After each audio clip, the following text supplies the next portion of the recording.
You literally just told me that you loved me. You just told me that we're not even in a fucking relationship. It's not like it's that big of a fucking secret, Cassie.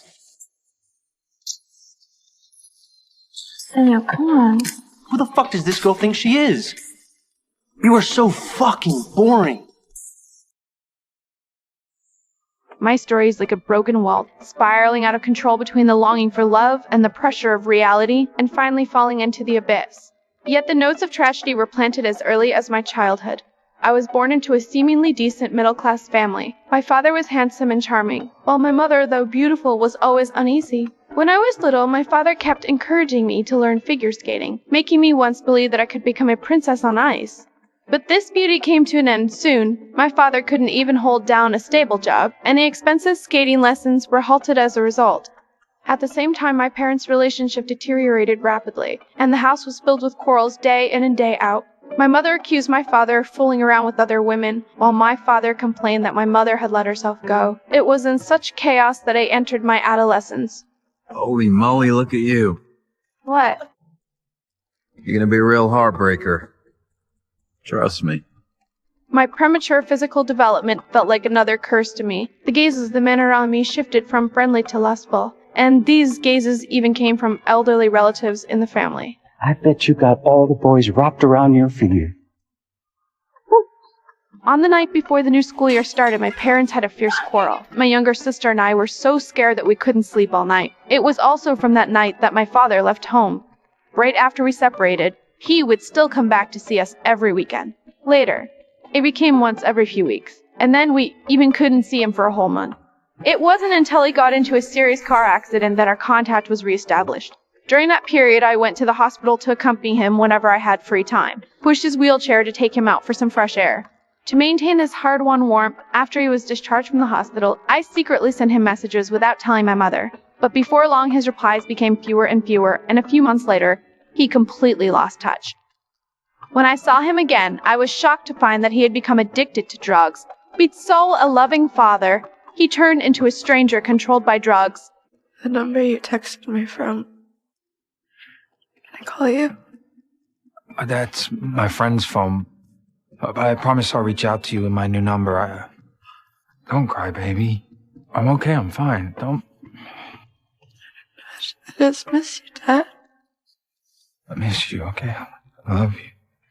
The man he used to be tall and handsome. Now he is like a thief, searching for something in his former home. Then he tells me not to tell Mom.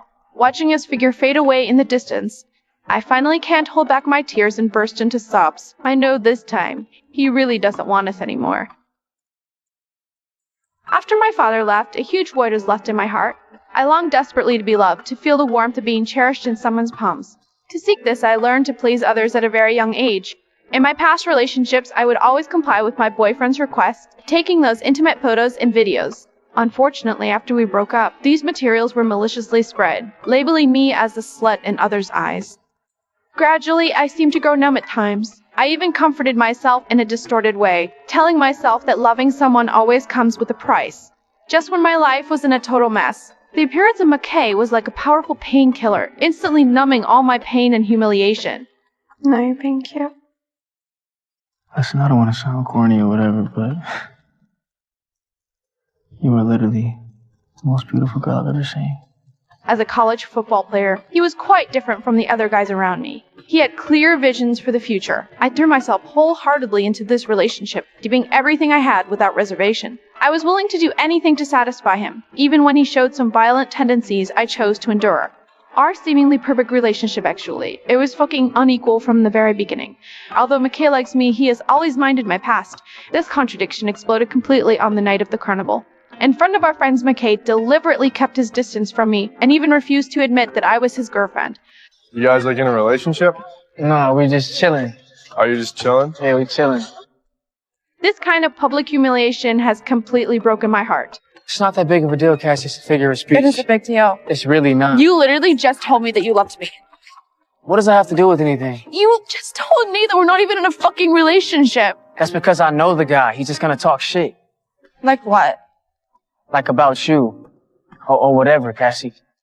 What do you mean, whatever? Like whatever the fuck you've done. I don't know what you're talking about.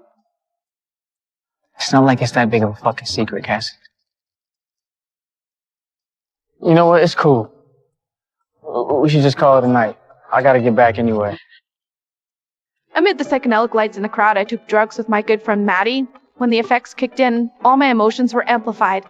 I rushed onto the carousel and started making out with my classmate Daniel without restraint. It felt like both an act of revenge and a desperate indulgence. However, when I ran into Daniel again in the school hallway the next day, everything from the previous night suddenly became extremely clear and awkward. Daniel, I can't. I'm sorry. I'm dating somebody and I really don't want to fuck it up. I just like you. Kind of thought you liked me. I do, I have a boyfriend. If I promise not to say anything, can we hang out again? I am a person who is love-brained but has principles, so when McKay came to me and apologized for what he did that night, my heart softened again, and I chose to reconcile with him. At a 2-day Halloween party, I dressed up carefully as the female lead from True Romance, wanting to surprise him, only to be met with his furrowed brows and a load of bullshit lecturing, complaining that I was dressed too provocatively. Look, I'm gonna be honest with you, Cass.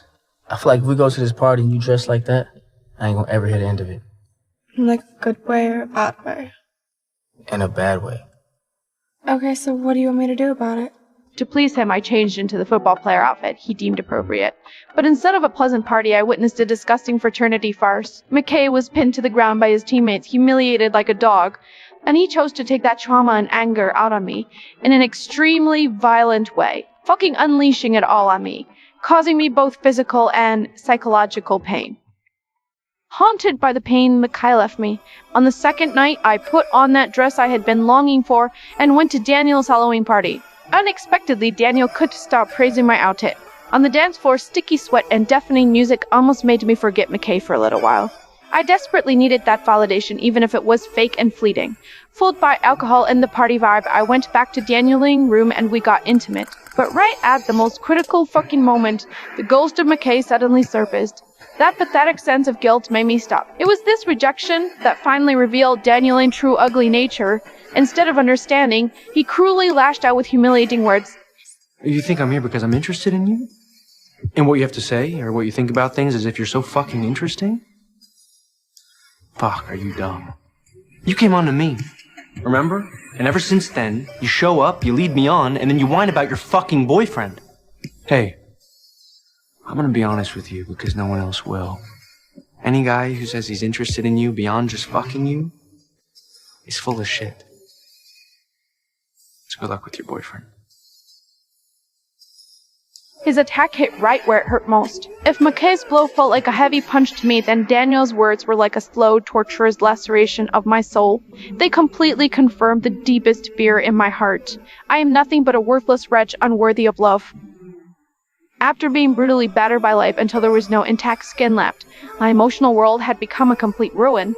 Just my fucking luck. Fate decided to deal me the cruelest blow. Yet I found out I was pregnant. This news was both a bolt from the blue and twistedly carried a sliver of desperate hope.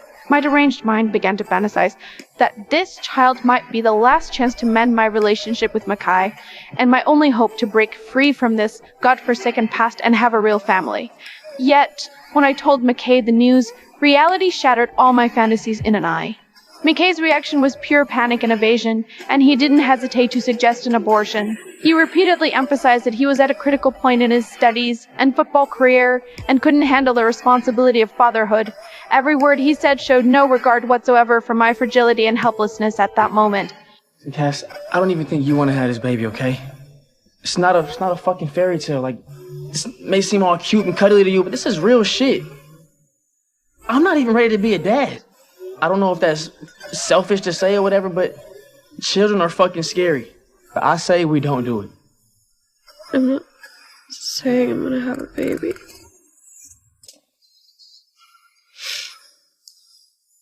I just wanted to dream about it for a minute.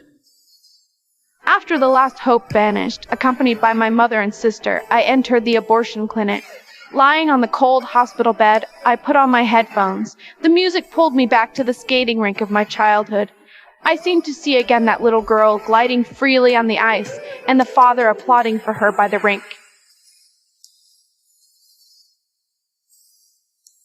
As the song ended, the surgery was over. My life doesn't seem to have been reborn because of this. I just fell from one marsh into another quagmire named Nate.